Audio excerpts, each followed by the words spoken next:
got to be detailed, precise, and informed. That's DPI. Welcome back, everybody, to That's DPI. I'm Zach, and that is Tyler over there. And we've got another heat of the offseason episode for you guys. It has been a struggle to come up with ideas, but you know, there's less than 100 days from first kickoff of the regular season, and training camp is right around the corner, believe it or not. We have a jam-packed schedule of some fun things we're going to talk to you guys about, including ranking all of the NFL logos in a tier list, the Carson Palmer rule, and some training camp position battles that we want to make sure we have our eyes on before that does get started. But Tyler does have some fun news for us, specifically regarding the physical presence of us at training camp. So Tyler, what is that exciting news? We will once again be at Chiefs training camp before the public gets to see. Wednesday, July 29th is a season ticket holder only day. The general public will begin accessing training camp beginning the 30th, but we will be there on July 29th. We'll give you exclusive coverage before the public gets access to it as to what we're seeing in some reps, what are going to be some of the Chiefs' focuses, and just a first access look to football season in the year 2026. So we are super excited for that. We are just about a month away from that.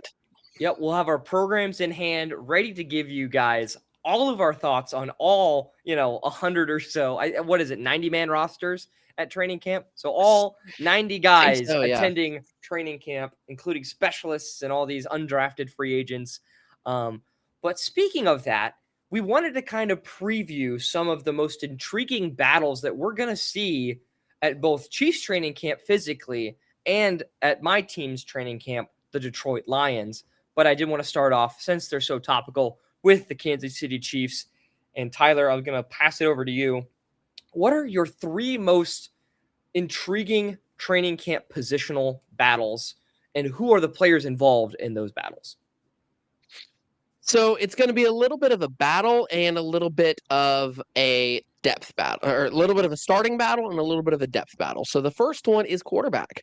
Patrick Mahomes probably will not be the starter on week one. He's trying to say he's going to. The NFL schedule makers align the schedule as if he could be, but he's probably not going to.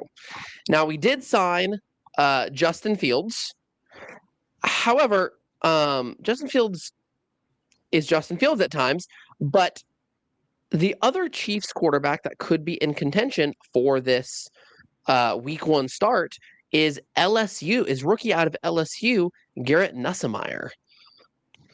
Very interesting. And that's going to be a very big battle, I think. I think the LSU rookie is one of the better quarterbacks in this class. I'm not going to say number one. I'm not going to get into that. I'm not going to say he could start and be successful the whole year. But I think he's got a lot of athletic talent, and I think under a coordinator like Eric Bieniemy, he's got potential to do really good.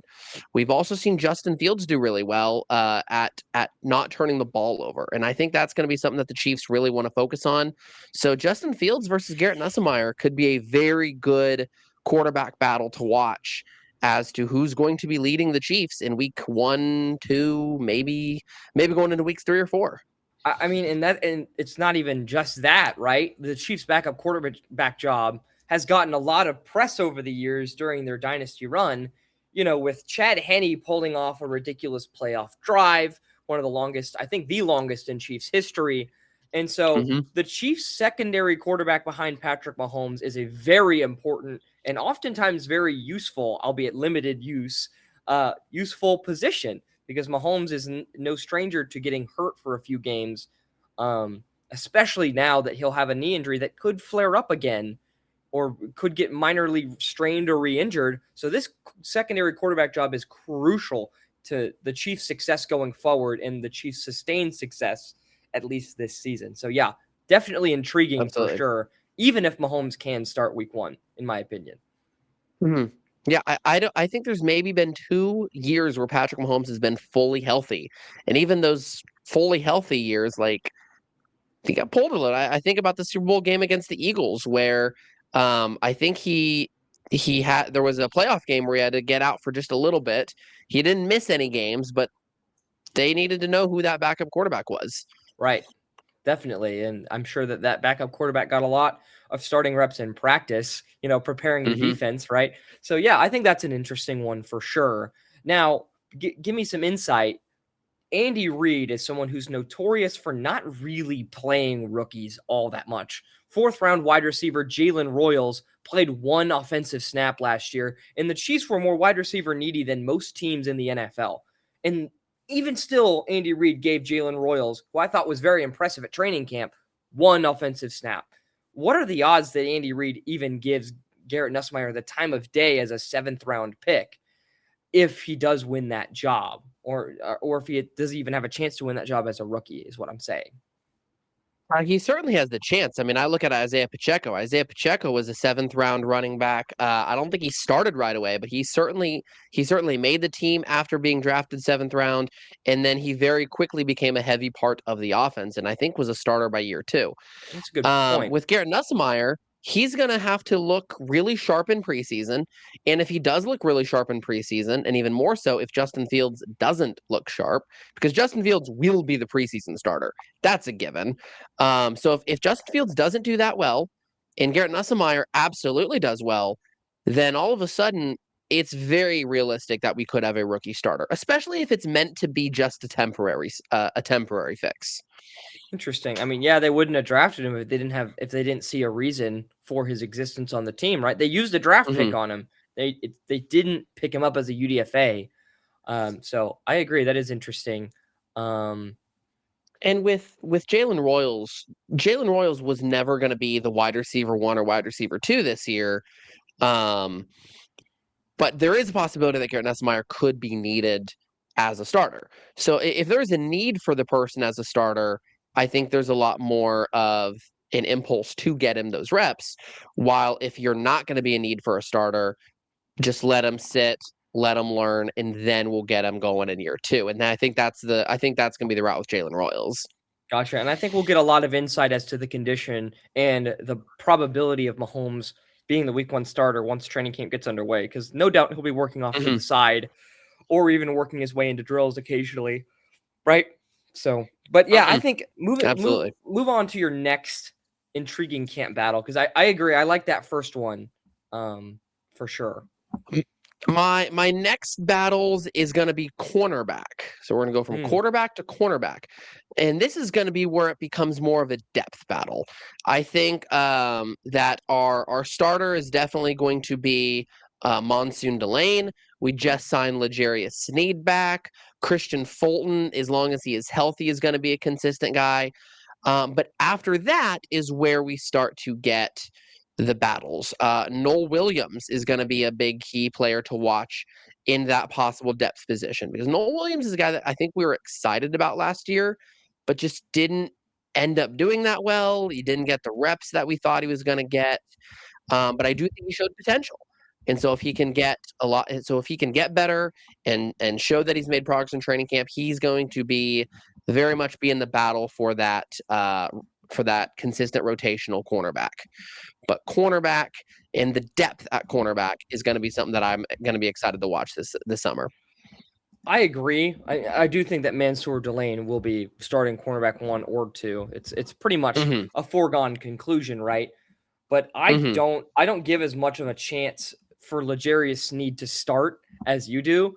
I think that the battle is more with Noel Williams and Christian Fulton at that secondary corner spot, because Hmm. I think that Noel Williams did get a lot of reps last year. He had 500 snaps last season on defense. I think that's plenty to get at least a read on him, and his grades across the board were very solid. 74 defensive grade, 75 coverage, nothing below a 69, which was his tackling grade. Even his pass rushing grade, which I don't think he had very many pass rushing snaps, was in the 70s. So I think that he's proven to be very well rounded. He's got the height for an outside corner. He's 6'1", 200. Like, I think that genuinely Noel Williams has a better chance of starting outside than Sneed or Christian Fulton, who got even less reps. Noel Williams to me is the favorite for that number 2 cornerback slot. So I want to talk about L'Jarius Sneed a little bit, because obviously we covered last week our our thoughts on L'Jarius Sneed. I'm way higher than him than you are. Spags knows Sneed, but Spags is also not stupid. Sneed did not do well at all the last couple years. What does that look like for L'Jarius Sneed to kind of prove that that was a Tennessee problem, not a him problem? What can L'Jarius Sneed do to show that he is the old Sneed? So here's the problem with a guy like L'Jarius Sneed. I don't think that he's going to get a lot of reps in the preseason, right? Because he's had problems with injuries the last 2 years. You don't want an injury-prone guy going out there playing meaningless reps when you want him to be a depth piece, right? So I don't think he'll prove himself in the preseason. And that's where a lot of players get live reps in Andy Reid's scheme, because Andy Reid starts starters in the preseason, but doesn't do any joint practices, doesn't do any high-intensity training camp stuff. So I think that it's going to be a tough road for Sneed, and I think he's been signed purely as a depth piece. If somebody goes down or if somebody doesn't pan out, you can at least plug in a veteran guy who knows the system, who might play at a serviceable level. That is Sneed's role in this team, and I think Chiefs fans who expect anything more need to manage their expectations truly, because Sneed is not the player that he was when he was in Kansas City, and anyone who has watched his film or has taken in his statistics outside of his tenure at the Chiefs knows that. Yeah, and I think that's going to be something that is going to be very hard for Chiefs fans to grasp, is because even though I'm high on him, I also am aware he was really bad. And so if he doesn't end up getting a lot. Here you go. Your mic cut out for a second. You're good. Oh, okay. All right. We're back. But even though he has been really good for us, but really bad in Tennessee, I trust that Spags understands that as well. That's going to tell me that he is going to be more of that Tennessee player than that former Chief player. And that's going to be something that Chiefs fans are not going to grasp. Especially if the Chiefs defense starts to struggle. If they start to struggle and he's still not getting the reps, well, then that tells me that he's just not there. But fans are going to be coming for Spags a lot there. Fans are going to be like, why aren't we playing Sneed? Sneed was so good with us. Why aren't we playing him? We need to fire Spags. And I'm not saying that that's good. I'm saying that that's something that Chiefs fans are going to need to be able to grasp. And it's going to be hard for them to grasp that fact.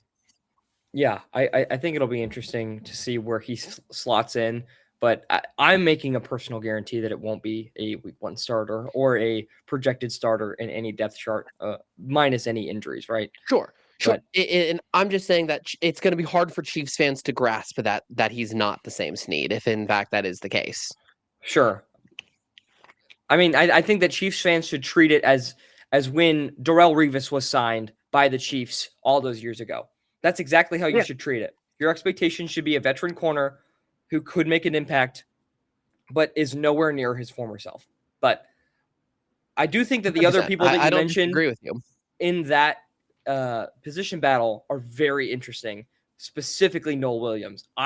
He is nearing the top of my list of guys that I'm going to pay very close attention to at training camp, because the last training camp I did not pay close enough attention to him, and I feel silly about that now because of how well his product has been on the field. He's had some real gems with the Chiefs, and especially late in the year, the Denver and Vegas game, which Chiefs fans do not look upon fondly. Obviously, that Week 17 and Week 18 game of 2025.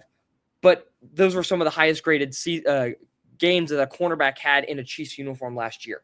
So you have to respect the growth late season of Noel Williams. If he stays healthy, I think he'll be a very big contributor, potentially like the next Jalen Watson of the Chiefs, right? A guy that was drafted later on in the draft and became a very productive starter for Kansas City, and then got traded for or left for a big contract, right? He didn't get traded. But let's go to your third position battle, because I like your first two. I'm curious where you go with this one, because I have the a third position one in mind. This is going to be another depth one. This is going to be defensive tackle. Okay, that's the one I had in mind. Is going to be the start. That's the one you had in mind. Yeah. So to me, this is going to be a lot between Peter Woods and Omar Norman-Lott. Omar Norman-Lott suffered a torn ACL in the preseason last year. He's had a year to recover. Peter Wood's going to be the incoming rookie. And kind of like you pointed out earlier, Andy Reid does not like to play those rookies right away. Peter Woods is a first-round pick, so it's a little bit different there. But that's going to be a big battle, I think, is Woods versus Norman Lott, especially as the Chiefs' defensive tackles have struggled tremendously the last 2 years. Even Chris Jones struggled a couple times. Even Chris Jones struggled a lot last year, too. The defensive tackles need to put pressure on the quarterback, and they need to start getting a lot more sacks. And it's going to start with that battle between Woods and Norman Lott. Yeah, you say that the Chiefs' defensive interior struggled. I think that's actually a fairly significant understatement. I want you to give me a guess on, and I know that we talk about PFF a lot. I know that it's not everything, but I do think it does a really good job on the trench battles. I think that especially defensive interior players and stuff like that, because a lot of the times their assignments are easier to pick out. But I want you to give me a guess on what the highest rated, according to PFF, defensive interior player was in terms of run defense. And guess what that rating is. Who and what the rating was. I am going to guess Chris Jones, and I'm going to guess 78. Not even close on either of them, actually. Not even close. And this is pure run defense. We can look at pure defense later, but Chris Jones's run defense rating is actually a 43, which is red. I knew Chris Jones wasn't the best at run defense. 43 is not at all what I thought that number was going to be, though. Wow. Yeah. I mean, I don't. Do you see his passing? What is he on pass? Oh, his pass rush grade is much better. Much better. He's one of the higher rated. Okay. He's got a 90 in pass rush. He was one of the best pass rushers in the league last year. But he was one of the worst run defenders, according to PFF, in the league last year, and certainly one of the worst on the Chiefs. I mean, the only other guys that are worse than him are two other defensive interior players. For run defense, would it be Pennell? That's right. Pennell is the player. So very good. Pennell's the player. Okay. What do you think his rating was? For run defense. Okay. So run defense. Okay. And he's a nose tackle. For run defense, Mike Pennell, I'm gonna stick with 78. It was 53. He was the highest graded run defender in the defensive interior was 53, and that was Mike Pennell. Goodness. It was bad, and it could not get much worse. That's the good news for Chiefs fans. It can't get much worse than that, guys. It can't get much worse. Because Chris Jones did have a 70 defensive grade. That's how bad that run defense took him down. His grade was a 70, even with a 90 pass rush grade. But the rest of the defensive interior players, so there are 34 players who registered a PFF grade, and of the bottom 7, only one of them is not a defensive interior player. Only one. 6 of the bottom 7 are all defensive interior players at the bottom of the defensive rankings. Jeez.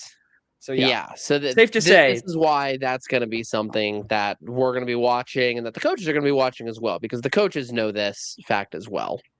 And I think the good news is that the guy that's second to Chris Jones in terms of overall defensive rating is Norman Lott. That's the good news, right? The guy that the Chiefs drafted late in the second round last year did show flashes, especially compared to the other veterans that filled the role once he tore his ACL. But I think it will be a true head-to-head 50-50 battle between him and Peter Woods, because Norman Lott's essentially a rookie. I think he got less than 100 snaps last year. So both of them are essentially entering into their rookie season as far as NFL game speed is concerned. So I'm excited to watch both of them. It's harder to evaluate defensive tackles at training camp. So I'm more excited to watch them in the preseason rather than training camp, but certainly a battle to watch nonetheless. For sure. So my 3 are quarterback, cornerback, and defensive tackle.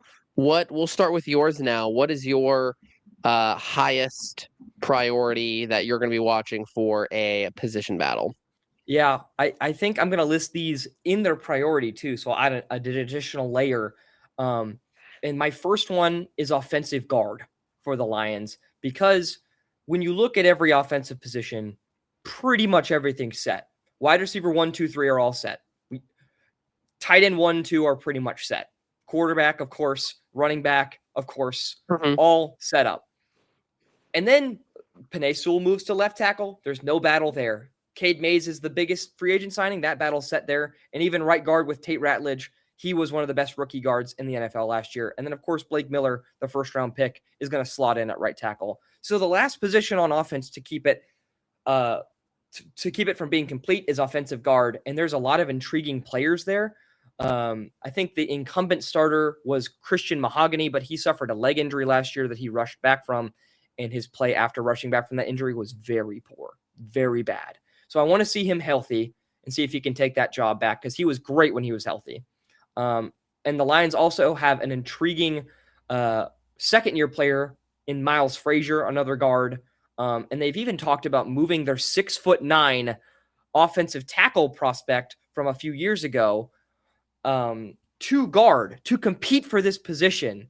So I'm thinking it'll be very. His name is Giovanni Manu. He's huge from British Columbia. So I'm going to be very curious as to who's repping in that spot and who eventually wins that job. Honestly, I never even kind of thought about guard because I feel like you guys have always been set in your offensive line. I never even thought about guard. When you are evaluating your guards, is the rush grade versus the pass blocking going to be much of a factor, or is that going to be pretty stable across the board? I think that's a really interesting question because when you look at Tate Ratledge, who's the other guard, he got to play next to Penei Sewell as a rookie. And his run blocking is so much better and his pass blocking is so much better because he's playing next to a veteran who can always be right next to him and tell him what to do and help him out and do all these veteran things. And so I think it'll be so huge for the left guard position, which is not set in stone, to play next to Penei Sewell. I think he's going to elevate whoever plays next to him. But I think the Lions, who ranked near the bottom in rushing efficiency, despite having Jahmyr Gibbs on their team, I think in rushing efficiency on runs from 1 to 3 yards, they were like 27th or something like that.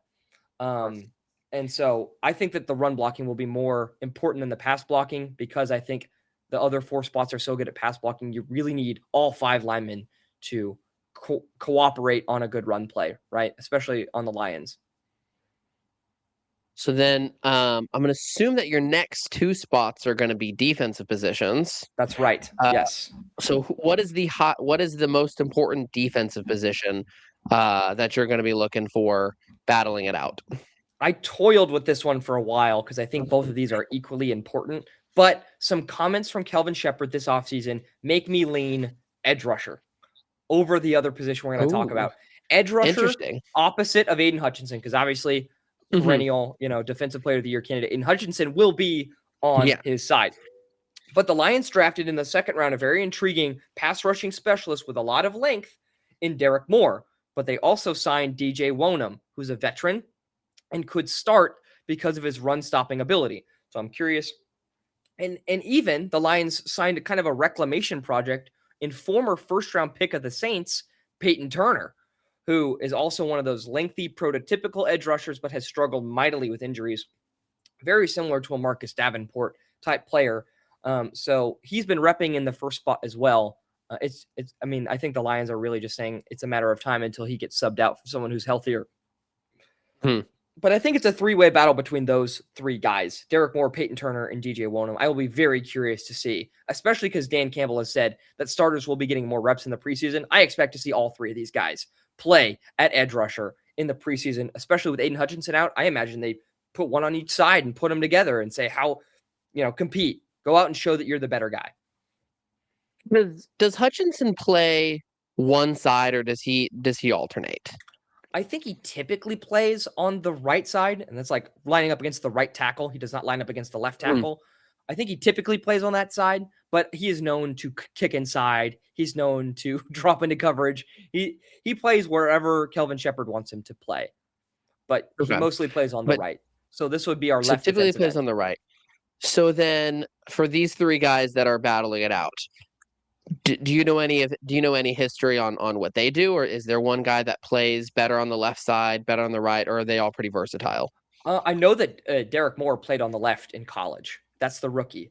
I think that DJ Wonham maybe switch sides on the Panthers when he played, because the Panthers kind of had a weird edge rusher room for a while. And I don't know about Peyton Turner. I think Peyton Turner also may have played on the right.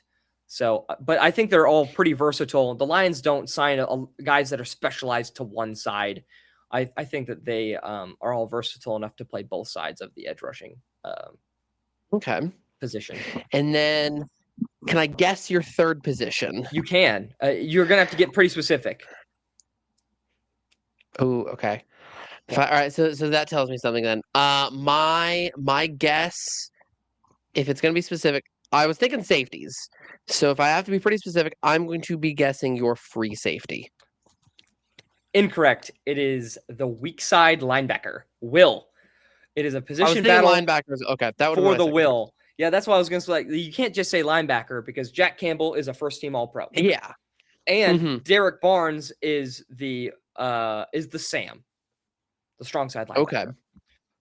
But longtime Lion, a starter for every season of the Dan Campbell era, has departed the team. Sadly, Thor, Alex Anzalone, with his long blonde hair, is no longer anchoring the weak side linebacker position.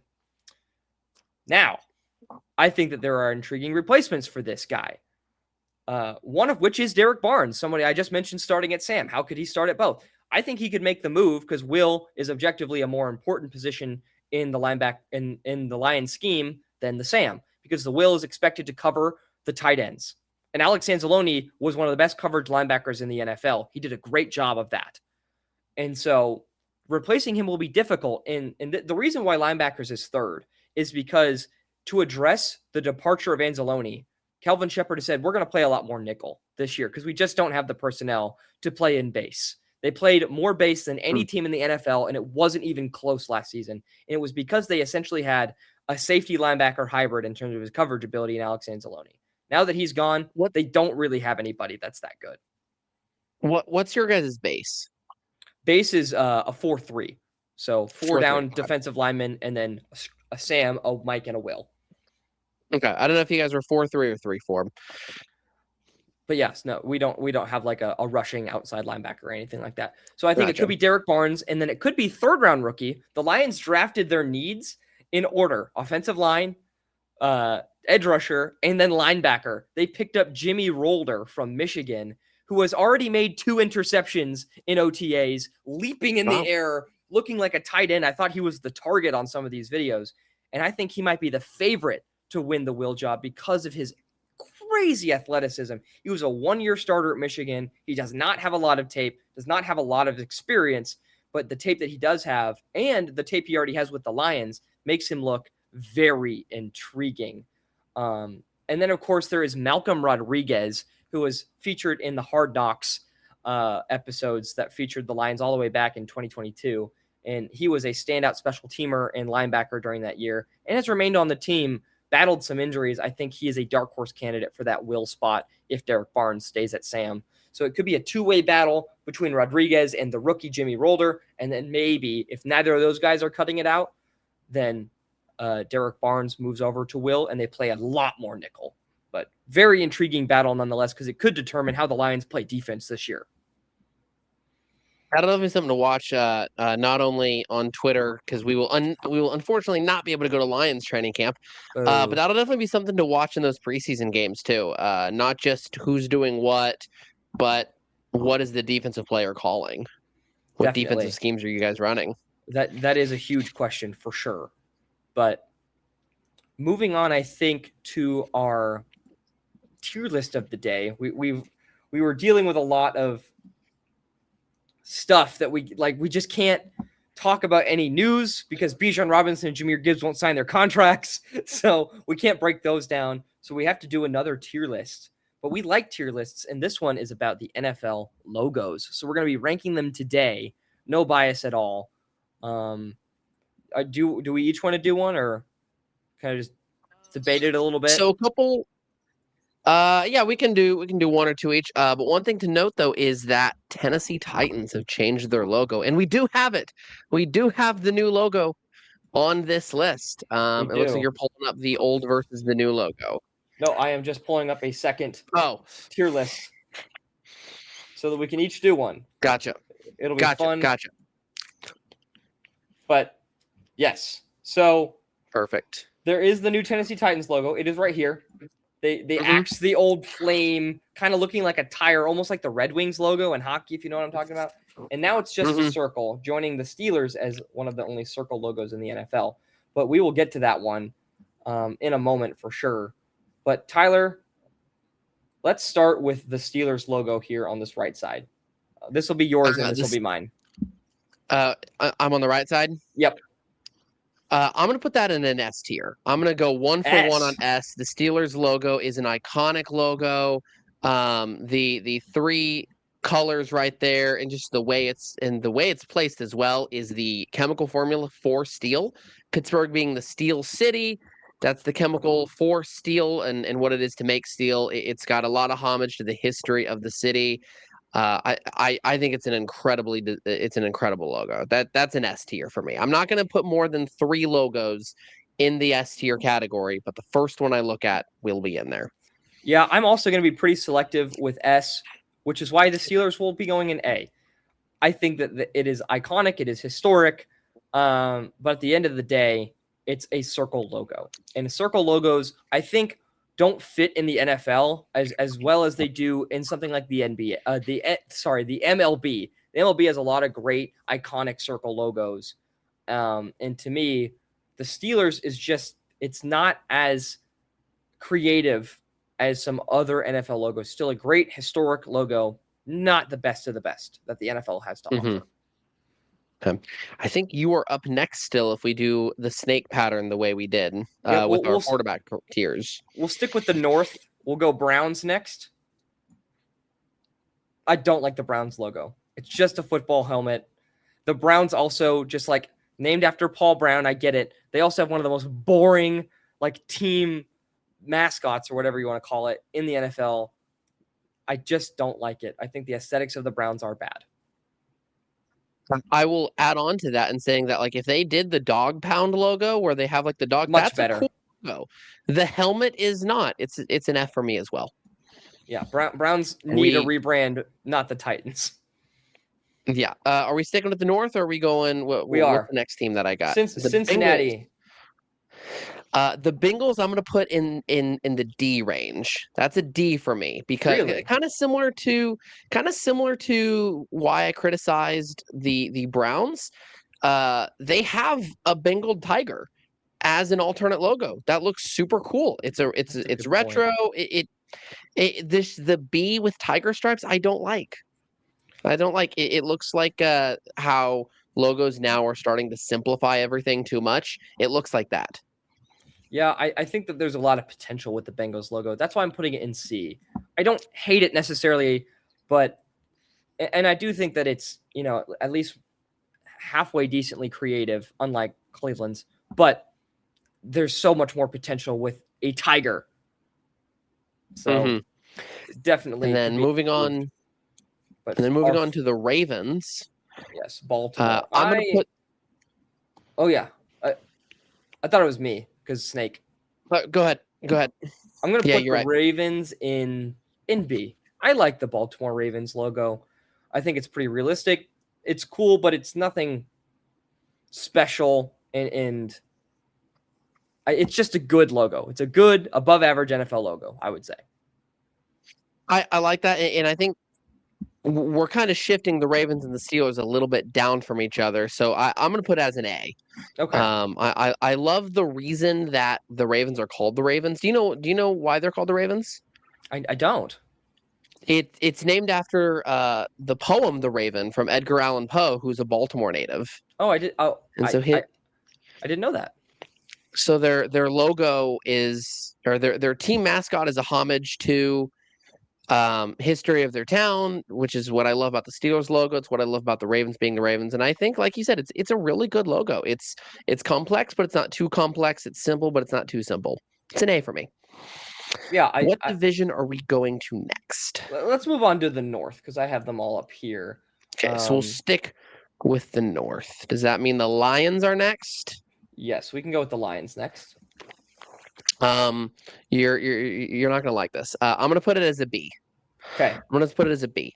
Kind of similar to the Ravens, to where it's simple, but it's not too simple. But it's just not the status of the Ravens to me. I don't know how else to describe that. It is an iconic logo. I do like it, but I don't know. I think it could. I think there are other logos that are better. See, the Lions, I think, are an A because it is very simple, but also very detailed. Like the reason I don't like the Ravens as much as I like Detroit is because they have the B in there. I like logos that convey and that's kind of the reason why the Steelers, as iconic as they are, aren't an S because it just has Steelers in there. I like logos that are more expressive, and don't have too much like detail, but the detail they do have is tasteful. I enjoy the Okay. line usage on the Lions, and I enjoy that they don't have anything outside of just the lion and the outline and the colors of their team, which are unique. Honolulu blue is a very special color, that is very historic to the NFL. They've been Honolulu blue since 1930. So I think the Lions go in A because of their simplicity and how iconic their colors are. I like that argument. I don't really have anything too much to counter on that. I believe you are up still That's right. We'll go with with the the Bears. Bears next. I really like this Bears logo for the same reasons as the Lions. I think the outline is wonderful. I think it incorporates their two team colors, which are that orange and that navy, very tastefully. And it's fearsome. And that's what the Bears should be. The Bears, this invokes feelings of fear that you should have felt when you heard about the 85 Bears defense. That's what the Bears logo should be. And, maybe they're on their way back to that level of fearsome with Caleb Williams, but I think they're an A tier logo for sure. I agree with the A tier logo. I love that so much more than the C. The C I would put very similar with the Bengals B, but the bear face logo is an A. It's very good. It's their best logo. It's fierce. It's detailed.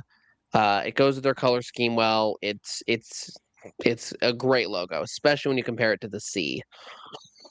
Yeah, definitely. And then we'll go Vikings the next for you. Vikings. This is going to be, I think, the hottest take of the night. The Vikings are an S for me. S. Wow. It is a very difficult task to make a person your logo and it turn out well. The Vikings did that. The Vikings are actually my favorite logo in the NFL because, again, they took the ability to make a person their logo. It doesn't look tacky, it doesn't look cheesy, and it doesn't look problematic. They did it very well. It's been their same logo for a long time as well. Kind of like what you said with the Lions as well. The color scheme, you don't see a lot of purple teams with it as well. I think they did a great job with it. But I'm giving them a lot of credit by it being a person and it still being good and not tacky or cheesy. I don't know. You know what? I make the dang rules. I think the Vikings are an S tier as well, but for different reasons. Because I think the logo in and of itself is excellent. It kind of follows that same design pattern that I value, right? It incorporates the team colors. It doesn't have any words, and it's very expressive of what the team mascot is. It accomplishes all of that beautifully. I love the braids of the Vikings. I love the horn on the helmet. Even if Vikings did not actually wear helmets with horns, folks, that's just a Western trope. But the reason why ultimately they're not an A and they are an S is because of the incorporation of the logo on the helmets. When they just had the white horn on the helmet, I think it was the slickest logo incorporation on a helmet any NFL team has ever done. And for that, come on, man. Vikings, you can't beat them. Oh, yeah. Respect to my division rivals. But now we're moving on to Green Bay. If I were ranking them on how iconic and historic they were, it would be, of course, an S. But to me, they're just a B. In terms of creativeness of the logo. I mean, what about them is better than the Bengals B? It doesn't represent their city. It's just a letter in an oval. The Jets did the same thing. It is a football shape, but that's about it. it's not based on Mhm. how iconic it is. I'm ranking them based on how objectively good as a logo they are. And, maybe that's why I should bump the Steelers down here too. I'm putting the Steelers in B as well because I want to be consistent logically. So I'm retroactively His moving them down. history is a big part of why I like and dislike logos. I mentioned that's why I love the Steelers logo, is it incorporates the history, and it's why I'm going to punish the Packers logo. Really? Because do you know why because the Packers logo, I believe it was Lombardi who asked it. Could have been, it was either Lombardi or Lambeau. One of those two guys called Georgia and said, "Hey, I like your logo. Can I use it for the Packers?" It's quite literally the Georgia logo, just in their own colors. It's no history. I'm putting it as a D. Oh, wow. D for Green Bay. Again, the Packers franchise is very historic. It's iconic. But if we're talking about just as a logo, it took no creative thought. It's quite literally a copy of the Georgia logo because the coach called Georgia and asked if he could use it. It's not a creative logo. The logo itself, only the logo, is bad. And that's what we're ranking, is the logos only. Interesting. I think it's still up high because of its simplicity. And I do like the football shape. But once again, as you said, you value history a lot, and the Green Bay Packers are just copycats.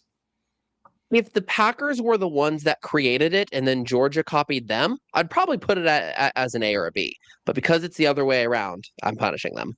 Interesting. I could be convinced to move them down to C just for that because I thought it was the other way around. I thought that Green Bay originated it. Mm-mm. So I'm actually going to move them to C because of that. Thank you for that added context.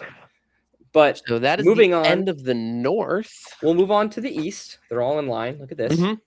So the NFC East, starting with Dallas, which you will have the honors of ranking. For the same reason of what you kind of said with Green Bay is with Dallas. Dallas at least created their own logo, so I am going to be more with them. When you ranked the Packers logo, you said it's an iconic logo. It means a lot, and it's very simple. But you gave it a B, and that's where I'm going to go with the Cowboys logo. I love the. Make it an A. Make it an A. Because not because of but because of the way the Cowboys have used their logo to make the franchise iconic. Jerry Jones is famous for calling up Emmett Smith and said, "Emmett, how would you like to play with a star on your helmet?" And they've used the logo in their most memorable moments, and the Cowboys are as iconic as they are in part because of their logo that they've stuck with for years. I think the only change they've made to the logo is it started off with the Navy star and then they added a layer of white and an additional navy around it. But there's been no changes to it. It's where their original design meets the iconic status.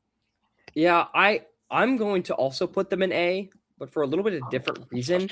I think it's super simple, but it's kind of up there with the Lions in the sense that it's very descriptive of what the team is. They're the Cowboys. It's a star, self-explanatory. But I really like the line work on the Dallas Cowboys logo. It almost makes it look like it's popping off the screen and it's shining in the night sky because of the way that they have the outlines drawn so close. I mean, it's just phenomenal. I think that the Dallas Cowboys logo is iconic for a reason, is because it's simple but effective. Anything but an A is criminal for the Dallas Cowboys logo. Mm-hmm. But moving on to the New York Jets. They incorporate it so well into their stadium and everything about their franchise too. Their stadium, their uniforms, their field, they incorporate it so well with I took a tour of the Cowboys stadium and they have it as lights. And so they use that white part as additional lighting to really make it shine. They do so well with it. Sorry, I didn't mean to interrupt you. The No, Jets you're good. are next. It's incredible. I agree. I as someone who was there with you in AT&T, it was phenomenal. But yeah, the Jets, I don't like it. It has words in it. It's just an oval. The only thing Jet related is kind of this little swoop they have over the T, and it's not even incorporated in the letters. I mean, I guess it's kind of the J, but I don't like it. I don't think it's very iconic either. I don't think I can put the Jets and the Packers on the same level. So I'm going to put the Jets as one of my few F tiers. Mm, Again, the one credit I will give the Jets is that if you go back about 10, 15 years ago, it was literally just the shield with the word Jets. There was no even little jet wing. They've at least done that, but there's so much right. more that they can do with this logo, and they've That's just why they're never in done it. D and not F for me. Yeah, I just don't think. To me, yeah, I still think the Packers and the Bengals are way better than the Jets logo, so I can't put them at the same level. Hmm. And now you get to rank the Buffalo Bills. I'm gonna put them at a B. I like the Bills logo, but I just don't think it has the iconic status of Dallas or Chicago. But I do like the simplicity of it. I think the red part are the reins of a bill. I'm not 100% sure on that. Bills Mafia is gonna come at me. They're gonna be like, of course it's this other thing. Um, I like the logo. It's a nice, clean logo. It's definitely above average. It's definitely a good logo, but it just doesn't have the iconic status yet. Yeah, I agree with you because it's very similar to the Lions logo in a sense, but it Hmm. lacks the iconic flair. I think the colors are a little bit more generic, just uh, red, white, and blue, right? That's the same color scheme, exact same color scheme almost as the Giants. Don't come at me. And the Titans. So, and for that reason, it's B. It's great logo. Don't get me wrong. Definitely above average. Is it A to Hmm. S? Not quite for me.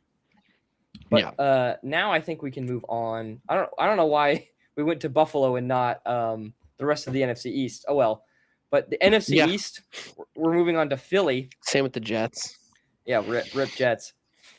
Come on. I love the Eagles logo. I think it's so good. The way they use the lines and the black and the white and the gradient and how threatening it is. And look at all of these logos and notice what direction they're facing. Right, Hmm. right, right, right, right. I love the Eagles facing the opposite direction. It helps it stand out so much. It makes it so unique. I think it's very iconic. I really like the Philadelphia Eagles logo. It's perfect if you're going to do the silhouette of an animal head. Much more, much classier than Baltimore and Buffalo, in my Do opinion, you for an animal. do you know why it faces left? Why's that? Look at the feathers on the right side. Look what letter it makes. Oh yeah, the E, of course. It makes an E for Eagles. So for me, it's very subtly done, but done well. I don't want to put it at an S, but I don't have an argument for why it can't be an S. So I am going to put it at the S tier. Yeah, Philly is so good. It's It's so good. it's there are three logos that I like better than the Eagles, just kind of like for my own weird criteria. But every ounce of color scheme, outline, subtle creativity with the E, the uniqueness of Uniqueness. face Yep. left, just makes it an S tier category. So I might end up having four in the S tier. Yeah, I think if anyone gets the bump to the top three, maybe your fourth Eagles should be. But now you get the Mhm. Giants. Yes. The Jazz, I'm going to put it a C. I like that they didn't try and make a cheesy giant as their logo, but I just think the city initials isn't enough for me. It's not bad because I'm giving them credit for them not doing a cheesy giant as the logo, but it's just not enough for it to be a great logo like the Lions or the Cowboys or the Eagles. Yeah, I think it's also going in C for me. Like it just goes alongside other letters. Like these are just letters, and like letters can Yeah. only be so cool. Hmm. Um, but I think we'll move on in order to New England. I like the Patriot logo, but not enough to throw it in S. But I do think it's better than these guys. So I think it's going to go in A. I love the Patriot. The Patriots are my final S category Okay. because the two things that I've said about the Steelers and the Vikings, history and a person that looks good. The history of the Patriots is, of course, the Revolutionary War history of the Boston area. That's where the Patriots come from. They made it a person, and it doesn't look cheesy. It's not this cheesy Revolutionary War guy with a musket. They incorporated it very well to make it unique and not a cheesy little mascot. So I'm giving them a lot of credit for it. It's why I gave the Vikings credit for that, and it's why I gave the Steelers credit for that. They've got both of them involved. They are my final S tier category. It's also My such a final unique S shape. category logo. It's so Mm-hmm. unique. It almost kind of invokes the feeling of a flag waving, and Mm-hmm. of course it's a person, but it's like a very stoic Revolutionary War gray person. It looks very classy, and it incorporates their team Mm-hmm. colors very well. There's not a whole lot to complain about with New England. But now you get the Miami Dolphins. They're going to be a C for me. They changed their logo over 10 years ago from the dolphin with the helmet to a more anatomically correct looking dolphin, and I have yet to figure out which one I like better because it's a little cheesy for the dolphin, but it's a nice little logo.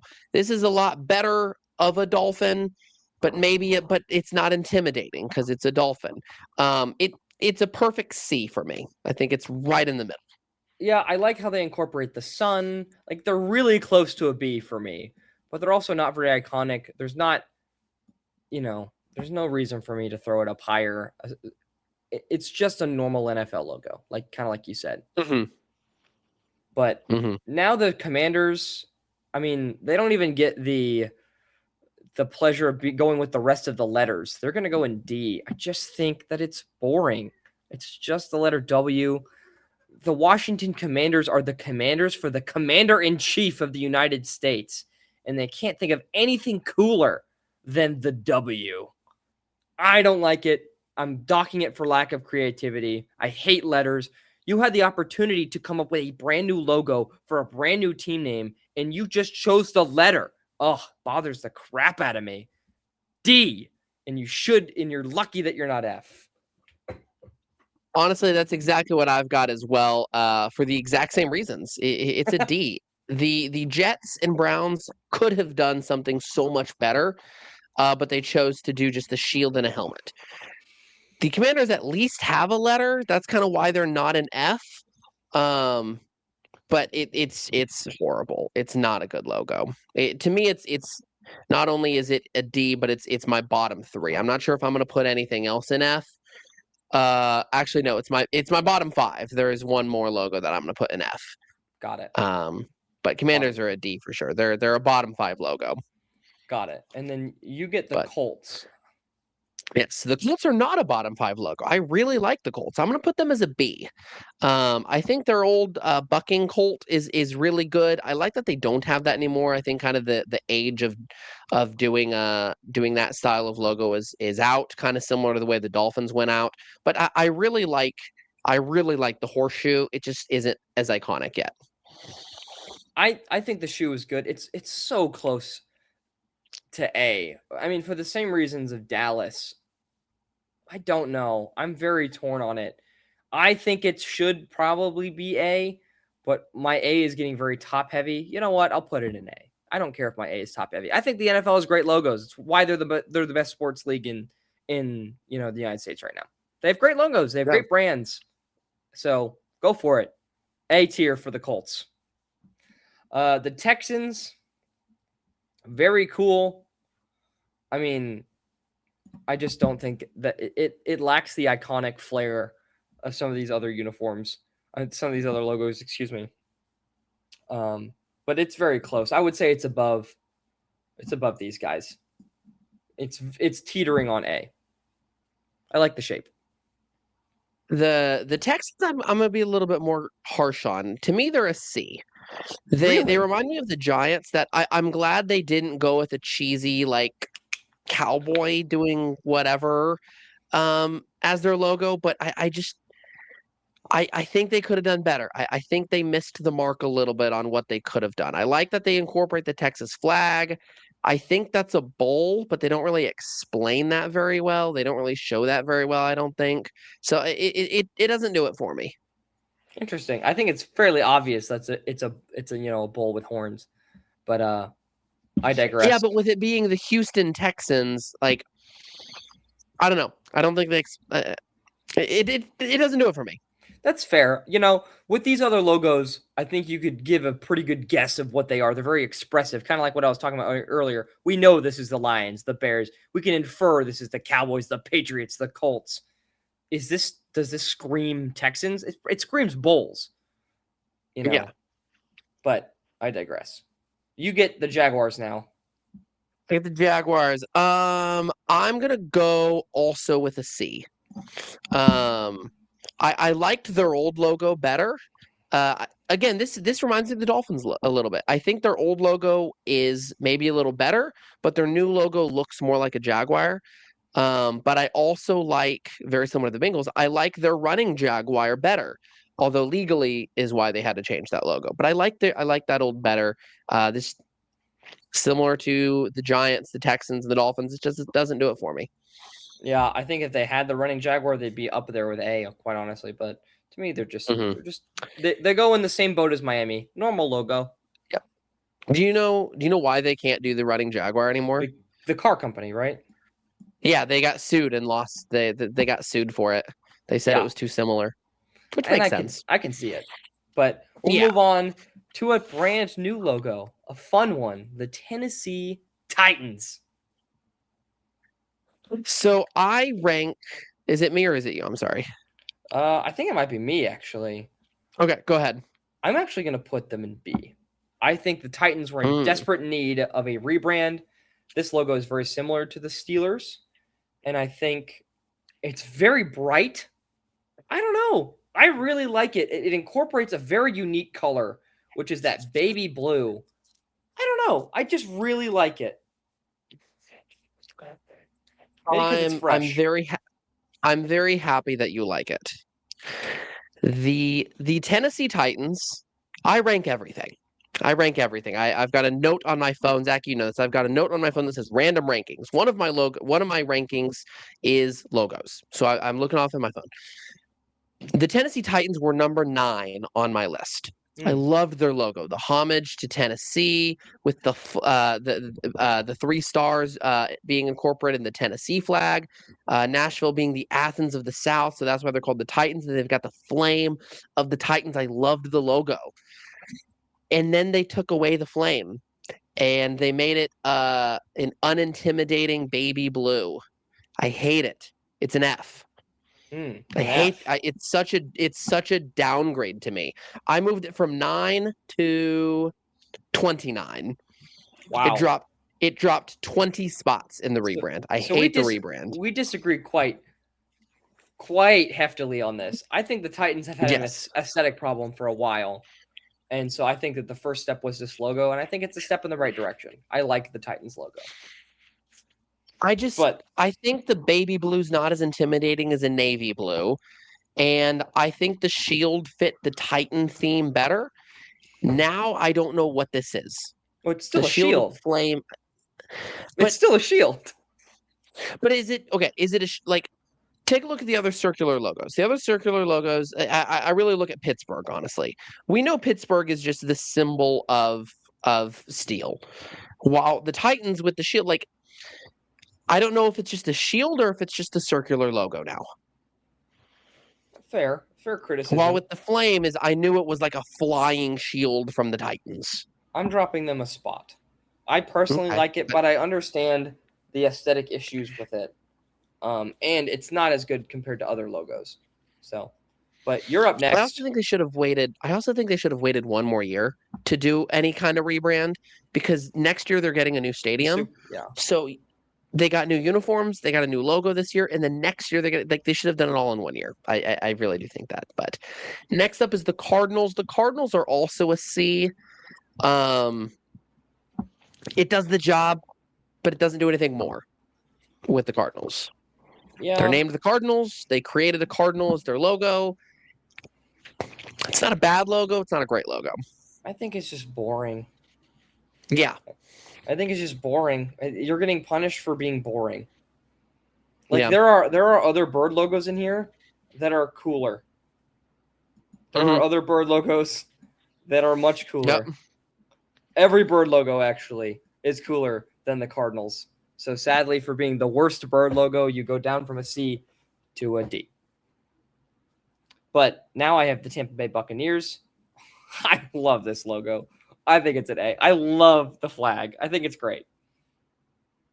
And the sword. I agree. Come It's an A on. for me as well. It's great. I love that logo. It's great. It's the best thing you can do, like as like a pirate, because the Buccaneers is just another type of pirate. It's great. Like you can tell what's happening. You get a visual for what their mascot is. It's great. Perfect. Yeah. I struggle with no, you're next. You're next.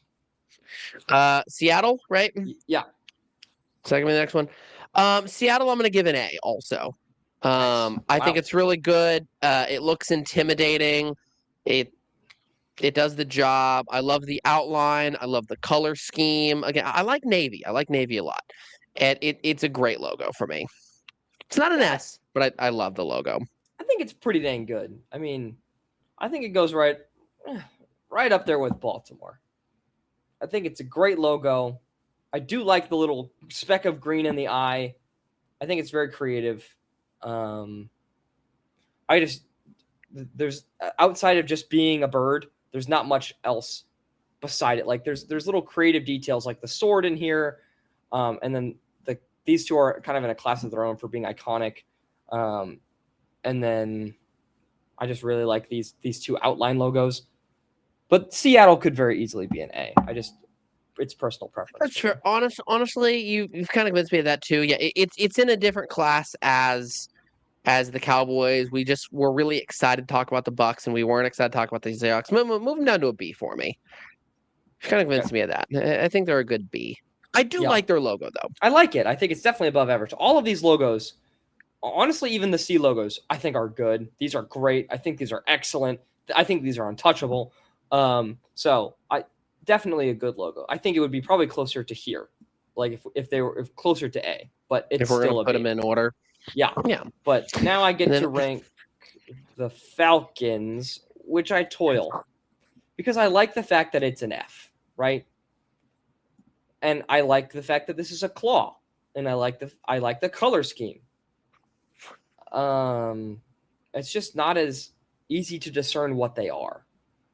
Like this doesn't scream Falcons to me. If you don't know what these are, you probably don't know this is a Falcon. This actually looks like a hawk. People will be like, oh, these are the Hawks. It's very creative, and so I teeter on A, but it's hard to discern. So I teeter. I toil. But I'm going to go with an A at the end of the day because it has like that extra element of it is an F, and its color scheme is dope. Can't beat the Falcons color scheme, so it's going to go up there an A.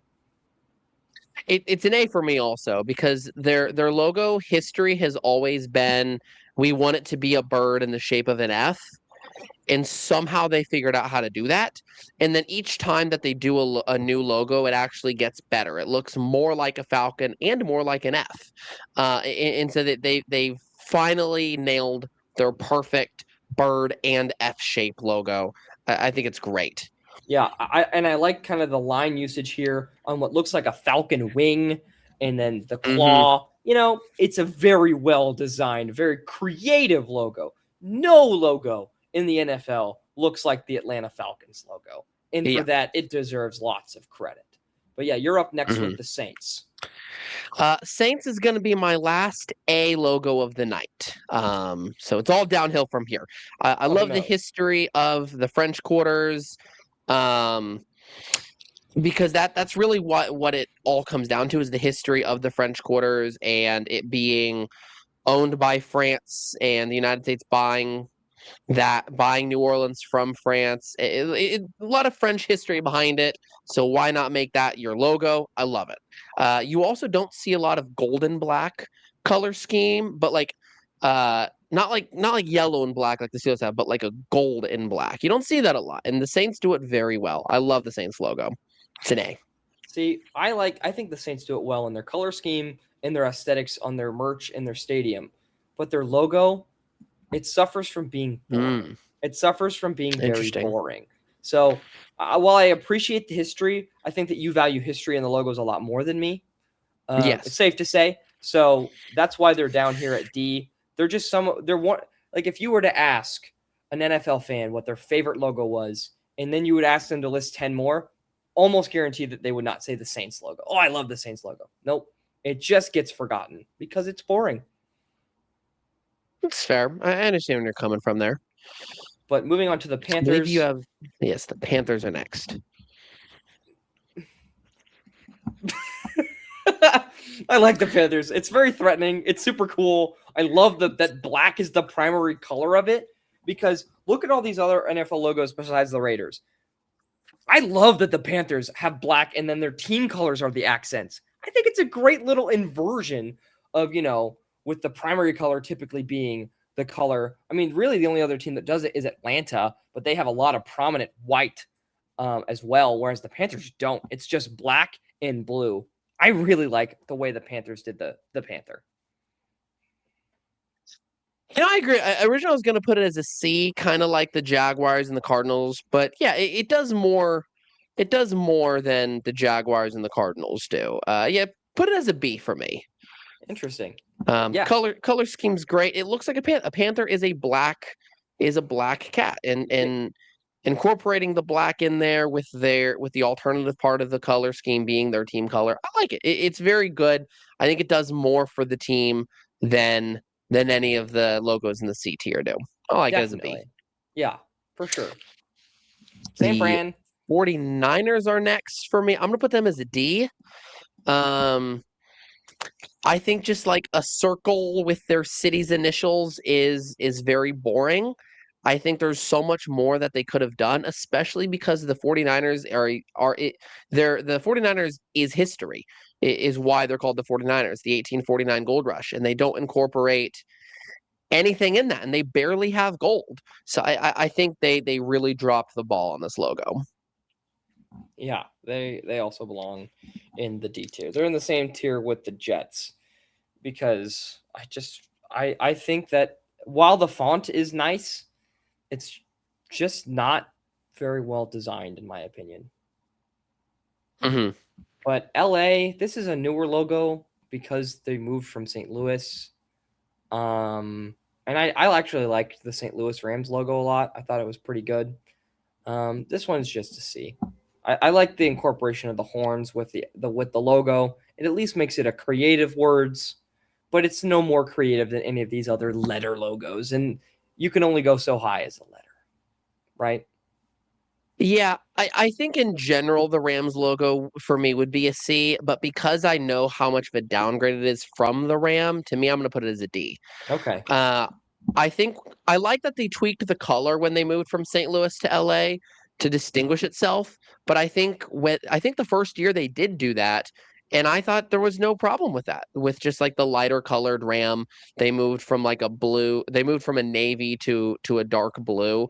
And I think that did the job. I think taking away the Ram took away their letter grade also. Interesting.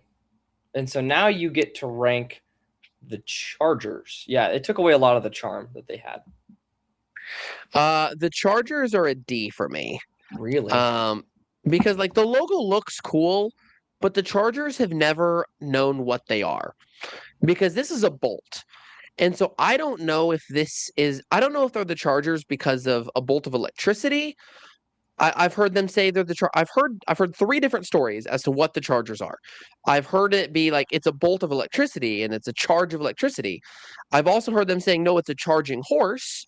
I've also heard that the Chargers are called the Chargers because of the tune like da da da da charge. I've heard all three of those. So I don't actually know what a charger is, and the logo doesn't help clear anything up. Yeah, and I'm also putting them in D, but for different reasons. I think that the Chargers, in their kind of their fan slogan of "bolt up," kind of insinuates that the team itself is going with the lightning bolt theory. And if that's your argument, this is not the coolest thing you could come up with that has to do with a force of nature that can pass so much electricity through you could kill you. A lightning is objectively one of the coolest things in nature, and this does not represent how cool lightning is. If you're going to go with bolt up your dang logo. D. Yeah. Uh, anyway, sorry. I guess I'm really passionate about the potential for the Bolts, but the Chiefs get more credit than the Niners because of the shape. The arrowhead is really cool, but once again, it's just words of a city. C. That's the maximum I will go for words of a city. That's the exact same thing I have for the Chiefs logo. It's just the city's initials. I'm glad they didn't do anything Native American because it would have been removed by now. Look at the Commanders. So I do like that. But yeah, just the city's initials doesn't do anything for me, but I'll bump it above the 49ers because of the shape of the arrowhead. I think that's a cool touch. Definitely agree. It should be above the Niners and it's above the Packers, no doubt. The Packers are probably closer to here. Yeah, Teetering on and within each of my categories is just when we placed them. Within my categories, I'm not ranking them. I'm just putting them in the categories. But I'm actually going to do my next two now because they're in the same category. The Raiders and the Broncos are both Bs to me. They've got a touch of an iconic status. When you see the Bronco, you can think of those Peyton Manning days. You can think of the later stages of John Elway and Pat Bowlen. And when you see the Raider logo, you think of Al Davis and John Madden. So they've got a touch of history. They've got moments of iconic status within them. I love the orange flame on the Bronco, and I love just the pirate within the Raiders and the pirate shield with it too. But they don't have the overall iconic status of New England or Dallas. They're not as creative, but they're very good logos in my opinion. Yeah, I think that B is the right place for these guys to go. The Bronco, very similar to Seattle, Baltimore, Buffalo. I like the color scheme, but at the end of the day, I don't think it's as iconic. I do like that it's white primarily. A lot of these logos don't have a white, and it's like this albino stallion with a fiery mane, which I think is really cool. And the Raider, it's a very tasteful person, and I think of the logos that use words, I do like the Raiders words. It reminds me of a pirate flag, which is exactly what I should be. I think it's funny that we have two pirates that I think pull off the pirate aesthetic very well in two very different ways. But the Raiders are unfortunately just slightly down due to lack of creativity that the Bucks have. So B for me. Yeah. Let us know in the comments which logos you agree with us on. I'm sure there's going to be something that the Eagles fans come in and hate us on, despite both of us putting them in the S tier. I'm sure the Eagles fans will find something to hate us on, as always. We love you, Eagles fans. Keep commenting. But I think that we're going to push Carson Palmer rule to next week. But we appreciate you guys a lot. And we will see you guys next time. Appreciate you guys.